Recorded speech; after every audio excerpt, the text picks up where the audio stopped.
Hey, what is up, fight fans? Michael Hernandez here of MLH Media, and I'm here today for the 10-second mark with a very special guest, somebody that is going to be fighting over there in the LBC area of Long Beach, California on October 7th. Albert Morales, how you doing today, my man? Doing amazing, man. Just got done training. Worked with two clients. I'm waiting actually on another client. So, getting good training in, making money. Then I got some more training on later on tonight. Blessed day, man. And I got a fight, so I can't complain. Yes, you were without a fight for a little bit. You were supposed to head over to the other side of the world, actually. It was going to be quite the show. You guys were going to have Luke Rockhold and Craig Jones on the undercard. What happened with everything? I know that you would probably it wasn't anything on your end, or can you give the fans a little bit of an insight on what how that event transpired? I mean, I don't know too much. All I know is that my opponent had to pull out because of surgery. And shout out to my opponent because he actually messaged me directly and let me know that that's not going to go down. So as soon as that happened, like even before I got any news about anything else about the card, I actually haven't got any other news other than that. But I don't know if the card's still going on, but I immediately went to work, you know what I mean, and try to figure out what I'm gonna do, roll with the play. I know there's a bunch of cards coming up. So luckily, Lights Out actually contacted me, reached out to me. We've been in constant, we've been talking, you know, before. I fight. I want the best fights. I want to get back to the UFC. The goal right now is to retire in the UFC. Well, just get there, and then, you know, I don't want to limit myself, because I know that's kind of what happened last time. Was I limit myself getting to, like, I thought that UFC getting to the UFC was the big ticket, but it really, I felt like I limited it. So I'm not going to limit myself, but my goal is just to get back to the UFC at this point. And I know that's going to be the biggest fights, main event fights, which I'm going to be the main event now, like for Lights Out. I want to get the belts, right? Because the more belts, the more, the better. Like, I'll get like a short notice opportunity in the UFC, or I don't know. I don't think I'll be in the Contender Series because I don't think that kind of fits my market. Because I've already been to the UFC. I think they're looking for new guys, but I'd fight on the Contender Series as well. So it doesn't matter, man. I just want to get back to the UFC as soon as I can. I know I belong there. Like, I train with these guys. Uh, I know what's up. I know where I'm at. Um, I never thought I was going to lose a fight. I always go in there thinking I'm going to win a fight, but something happens, you know what I mean? Like any shortcut that I took during the camp, or whether I was ready to fight or not, it shows in the camp. That's why this sport is awesome, is because, like, everything you put in, you're going to get the results when you fight. So I don't know. I went on a huge tangent, but I'm blessed, man. Yes, it was definitely I could see where you were maybe a little frustrated, but you were able to get back on the wagon and able to reconcile and get a card over here in your home area, Southern California. You've had a lot of success over here in the past. That was where you earned that beloved UFC contract, where everything kind of transpired from that moment. You touched on it a little bit, and I'm glad that you did. You said, you believed at first when you first started that the UFC was your pinnacle, and you were kind of, once you got there, you're like, oh, like it was maybe a lot, was there a moment for you in your UFC career, maybe starting out, where you're like, damn, like that UFC contract, like was it almost like a curse disguised as a blessing in a sense, or was it just all a learning process? Because it was definitely a little bit of a learning process for you once you got in the UFC. You were very young, 5-0, fresh off of a knockout. You were obviously a big shot on the radar to a lot of the guys that were coming up at the time. Yeah. Yeah, that hey, you got your facts pretty down pat, man. Shout out to you. I do But my research. yeah, that's good, man. That's what's up. And it shows, bro. Because honestly, my UFC career was like a blur. Like, I don't I wish I would have just kind of sat down, and just like fucking thought about shit. I didn't think about, like, literally, like, I went in there thinking I was like the next Conor McGregor. I was like trying to just. I wasn't scared of anybody. Like, I didn't understand. I hadn't lost. Like, I lost the state title for the amateur. Like, that was my first loss. I was kind of pissed off about that, because that my whole goal was to be an amateur for a year, win the state title, and then go pro. And I wasn't able to win the state title. I went 4-0, and then I think that my last fight I lost. and it was a good fight. I mean, it went to the decision. Some people thought I should have won. Didn't matter. I lost, right? But I still made my pro debut. The next thing which was for Bellator, and then I went on and did my thing. But like for some reason in the UFC, like I lost, and I still thought I was like, I started partying. I started doing a whole bunch of nonsense, man. I got there and I thought it was it. You know what I mean? I'm gonna be here. I'm gonna retire here. These guys don't stand a chance. I started partying like an idiot, and I don't know, man. Like I wish I would have just slowed down. Like I wish someone would just told me, "Hey, yo, man, chill out." But at the same time, it was a learning process, man, because that's something that I see it in a lot of fighters, and I see people that get released, and I notice these things because like you go from making $6,000 checks to making $20,000-$40,000 checks, and so like you start to I don't know, you get comfortable or whatever, and I mean, lucky for me, like I feel like the UFC like enjoyed my fights. I feel like the fans enjoyed my fights because they kept me for I think I fought like 7 times in the UFC, and usually, you lose 2 fights in a row, and they release you. You know what I mean? So I was blessed to I learn, but I didn't. I wish I would have learned during the time. Like right now, when I take a loss, oh man, it's devastating, bro. Like I go back to the drawing board and I obsess. Like, oh, you're gonna see a whole nother fighter in this fight. I'm coming for a first round finish, dude. There's no ifs, ands, or buts about it, bro. However it is, but I want something spectacular, bro. Yes. Um, and it's gonna be a way different fight from my last fight with Javier. You know what I mean? And we're gonna see what happens after that because I am a free agent. Who knows, man? Maybe I can fight that guy again, or I can fight, for a title over there, or we don't know, bro. I just want those big fights, and like I said, like I lost right now, and I went back to the drawing board. I wish I would have did that a little bit more in the UFC because I just wasn't thinking, man. I was just going and going and going and going. I thought even while losing, I just thought like, man, I could smoke everybody still. It was just I don't know. It was a knuckle. I was 25.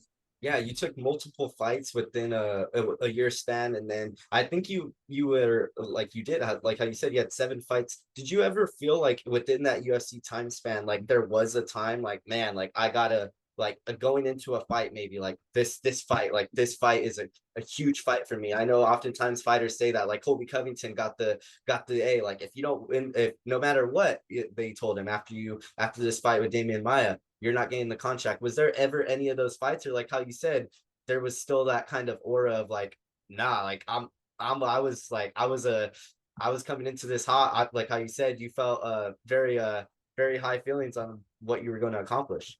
So yes, my 4th fight of my contract was by was a scary one, and I think that was against Brett Johns. And I trained, I prepared that one. You know what I mean? I went back to Black House. Because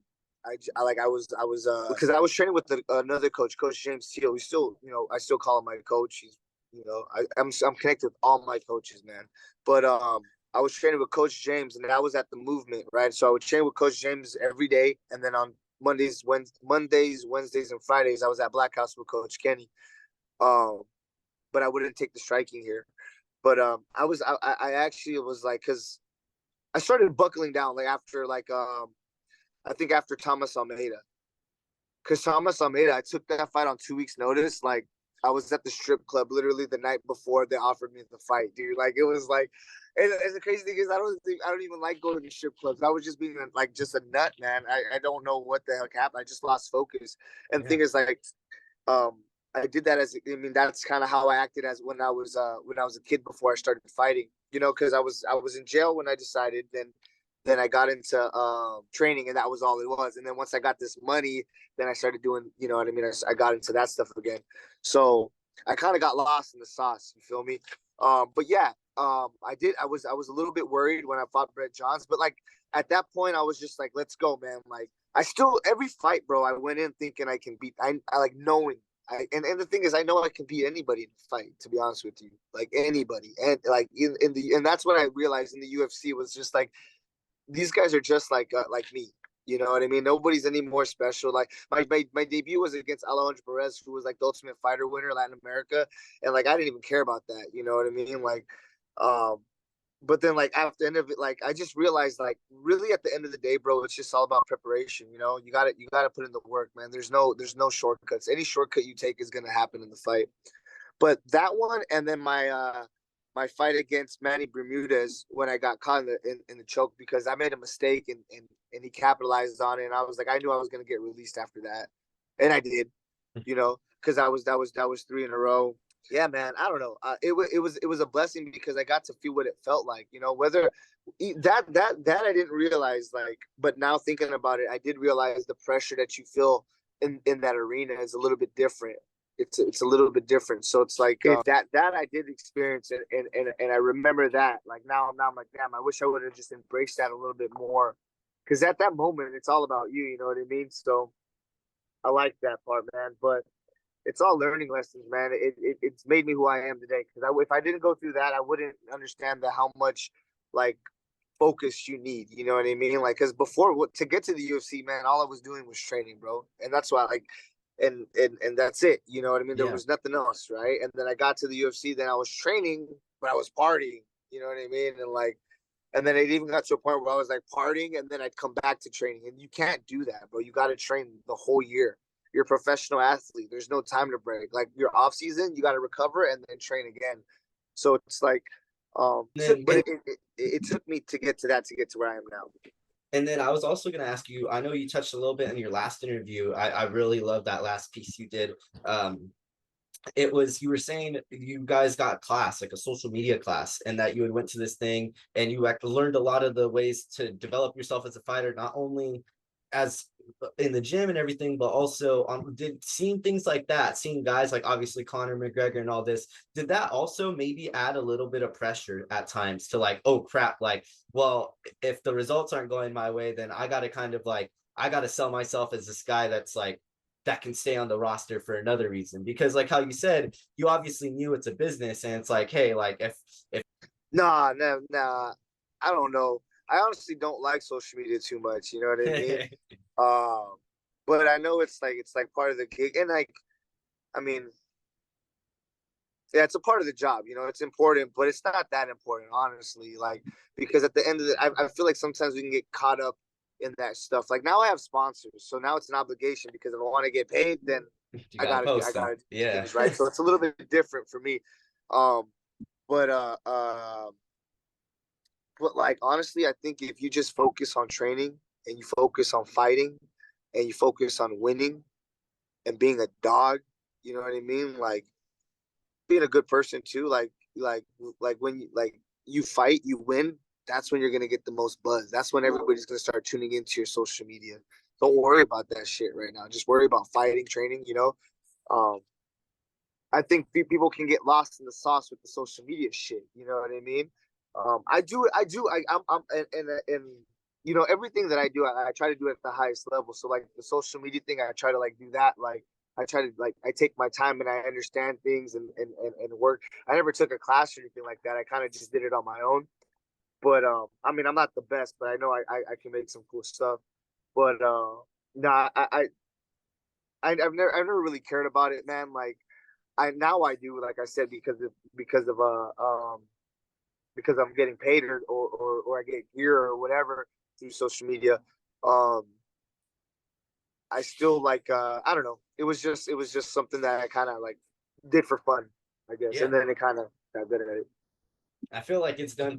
You've done pretty well for yourself on the social medias, even though you're not the biggest fan of them. I know, Yeah. you do pretty well for yourself, and you definitely do get a lot of love on those medias, and you get a lot of support even from outside sponsors, like people like wanting to sponsor you as well. I always see comments on your page, just like randoms, and I'm like, oh my gosh, I'm like, this guy's just like up the kazoo. Everyone's wanting to talk to the Belizean Warrior, man. But how was that trip over there? Speaking about Belize, you went over there for a little bit. How was it getting to train? You were with one of your fellow Belizeans as well, correct?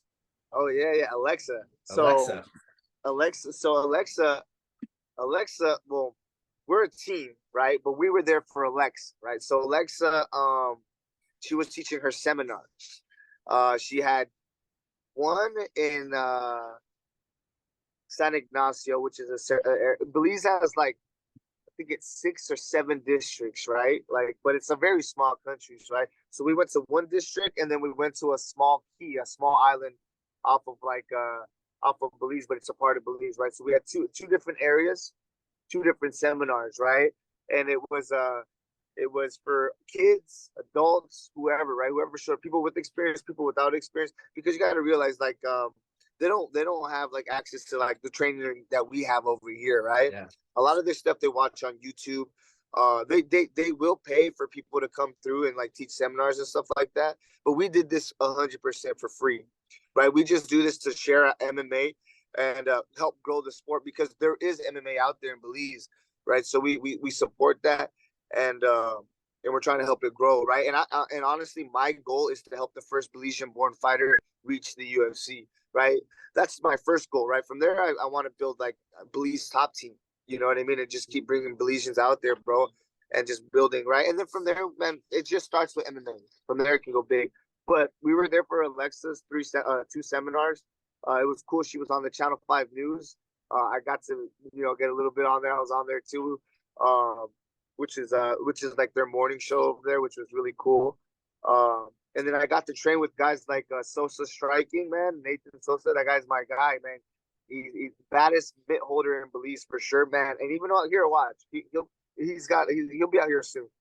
But he's a good mitt holder, man. I got to train with the Jiu-Jitsu realm.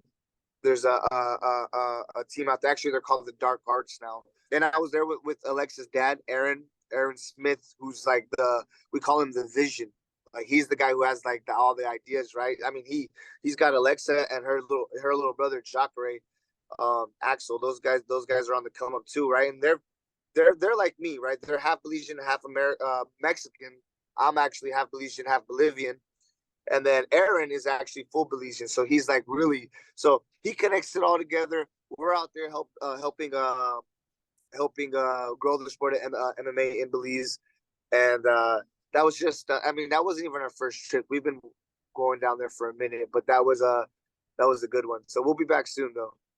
Yeah, the first time I'd ever heard about the efforts in Belize and just going and doing as much as you guys can was from my coach, Mary Renault. She often talked about how she was often trying to bring a lot of awareness to the country of Belize and trying to show the fight and spirit that you guys often have coming out of there. And she would often tell me times like how you said, there wasn't the training facilities that we do have in America. So I am very excited to see all the work that not only you put in, but also Alexis, all these people that are pouring into Belize. And I'm very much looking forward to when we're going to see the day that we get that call from Dana White and say, hey, let's get this first Belizean born female or male into the UFC. But until that day comes, we got October 7th coming up, my man. Lights Out Extreme Fighting. You actually got a huge shout out on Good Morning Football from Sean Merriman. I don't know if you got to see that. He gave you a little bit of a shout out talking about this upcoming show, saying that you were going to be fighting against Musai Tolliver. How does that feel to get recognition from guys like Sean Merriman? Just people that have obviously seen a lot of guys go through his promotion. You have had a lot of success in there, being 2-1 over at Lights Out before. How is it to get that love and recognition on a nationally recognized program, and then also just from the promoter of the promotion itself? We know you as Lights Out on the field, but now off the field in retirement, you've started Lights Out Extreme Fighting. Hell yes. And you got a big one coming up. Tell us a little bit more about it. Yeah, October 7th in Long Beach, California, Lights Out Extreme Fighting. We're back. Probably our biggest card. Yeah, a lot of big fighters in the SoCal area. Albert Morales, who fought in the UFC some time, Musai Tolliver. The fun fact is I sparred and trained with both of these guys. How'd it go? Yeah? Yeah, I did okay. I'm all right. It's a huge honor, man. That's why, that's one of the biggest reasons that I'm most excited about fighting for Lights Out, is that I get to fight and represent Sean. The dude's a beast, man. When he played football, he was one of my favorite football players. That there's a Nike commercial where it's him and I forgot who it is, but the guy that plays for the Rams.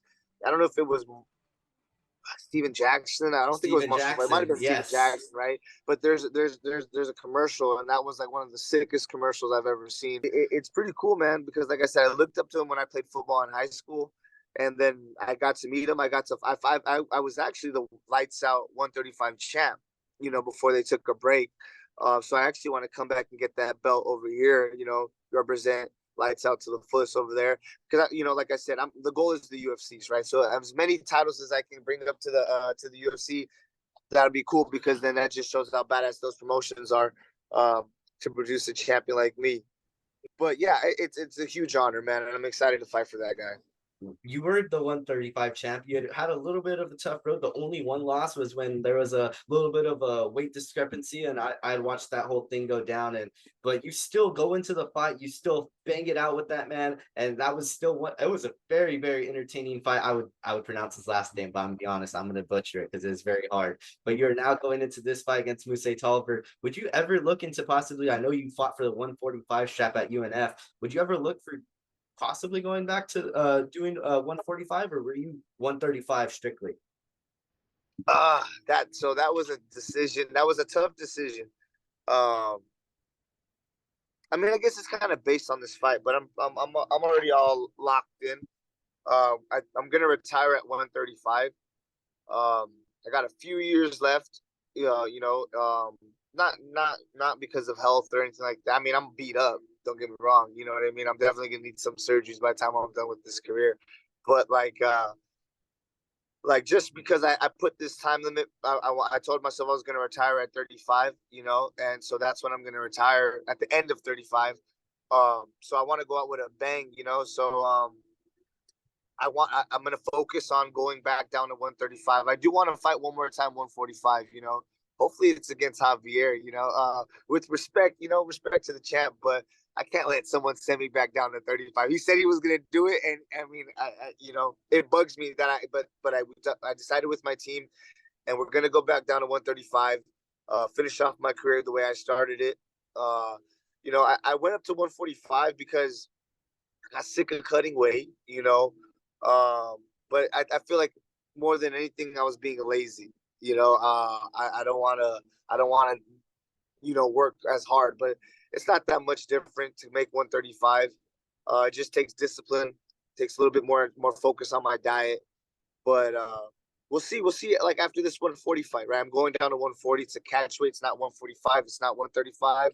So I'm gonna hit this 140. See what's up with that. I guess it's a good, way to see how I feel. But I feel good. Weight's good.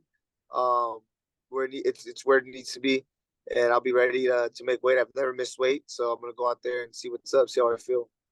I know, But obviously. I'll fight for both belts for sure. I think that's something that Sean Merriman would very much like to hear, hearing that you're open and that you were game for not only the 135 strap, but also the 145 strap if the opportunity is available.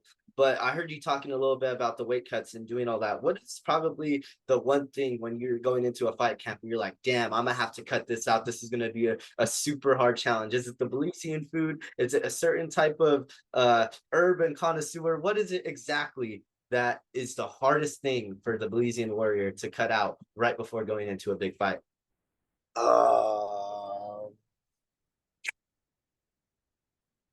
Shit. Probably sweets. Like I like bread. I like sweet breads, like conchas. Like I love conchas.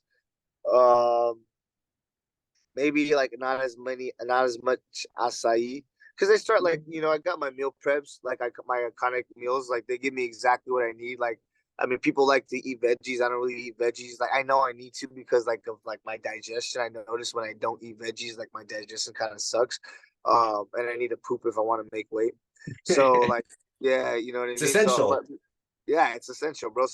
But usually I just use I just get white rice or brown rice depending on what time of the day it is, and then my protein, and that's how they package. Shout out to Iconic Meals, and I'll eat that. Um, but so that's not too hard because I'll just burn that real quick. Um, and then when I get closer to the weight cut, they cut out the salt and they take care of me like that. Um, so I don't really trip on like food because I can that to me that's good. Like I can eat a steak with no salt, won't do nothing. I'll munch on that. Um, but like it's like the sweets. I like sweets. I like protein cookies. Like I like all that kind of stuff. Like so that's the hardest thing. Like if I'm in Belize, bro, I kid you not, man. I can eat rice, beans, potato salad, like garnaches. I can eat whatever, bro, and I won't gain weight. It's weird Damn. because I swear it's weird. And That's I think crazy. it's because everything is fresh. There's no real preservatives on this stuff. Like everything is like you know what I mean? They killed that thing this morning.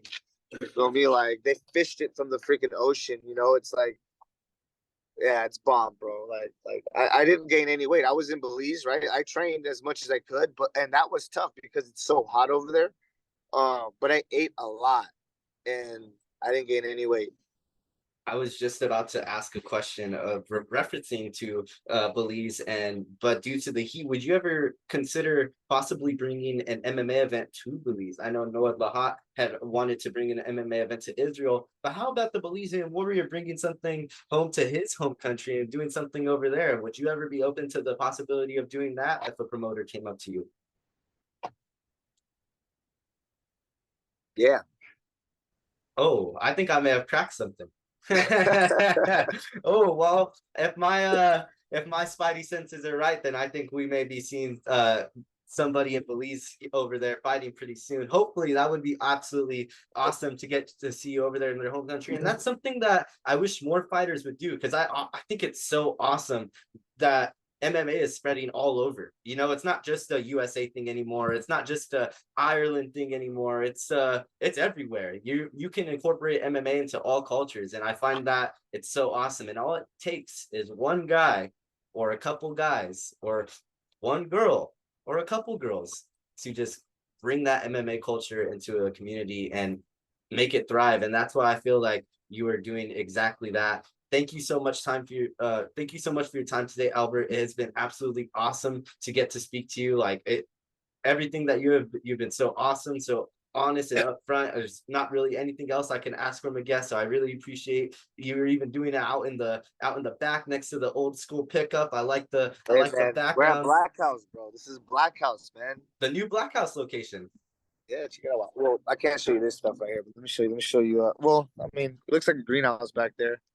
Real quick before my phone dies. Yes, we need to see the new Black House location, exclusive tour from Exclusive. the Exclusive. Albert Belizean Warrior Morales. Alrighty, I'm liking this. This is the first time on the interview. Got boats and shit. We got boats. Okay, this is it, Right. in case the aviation on the waters is ever needed over there at Black House MMA. We always love that.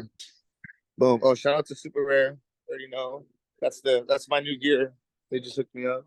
Check it out. So still under construction. Oh, Got Coach Jason Park. I think she's the Muay Thai state champ. getting in some work over there. I'm live on a Zoom interview, showing them the new Black House with Coach Leo.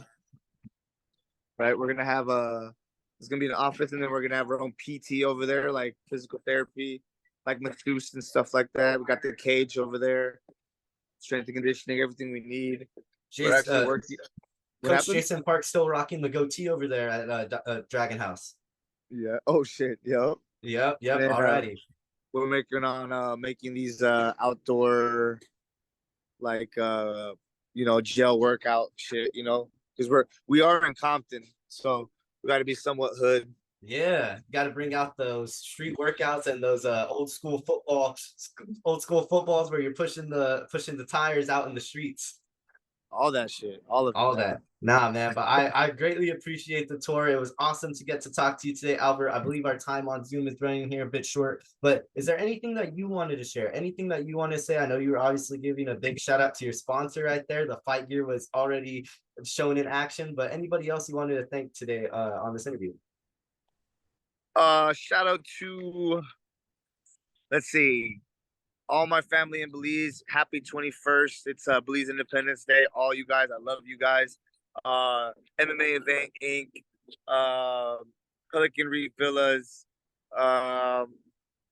Blue Water Grill. They gave the whole, my God, I'm gonna make a bomb reel with all the food I ate in Belize. Miss Ketchy for making us food. This is all Belize related, right? Now, everybody tune in October 7th for Lights Out. I'm gonna put someone's lights out spectacularly. It's gonna be amazing, man. You're not gonna want to miss it. And if you do miss it, can't be there, stream it live on Fubo. And if not, you're gonna catch it on ESPN because it's gonna go lights out for sure. Yes, I was just about to say that if you guys are not going to be able to be present there in Long Beach, California on October the 7th, make sure you guys are tuning in on Fubo Sports. I believe it's going to be free for most people, correct? If they create an account. I have no idea, man. Just download it, figure it out.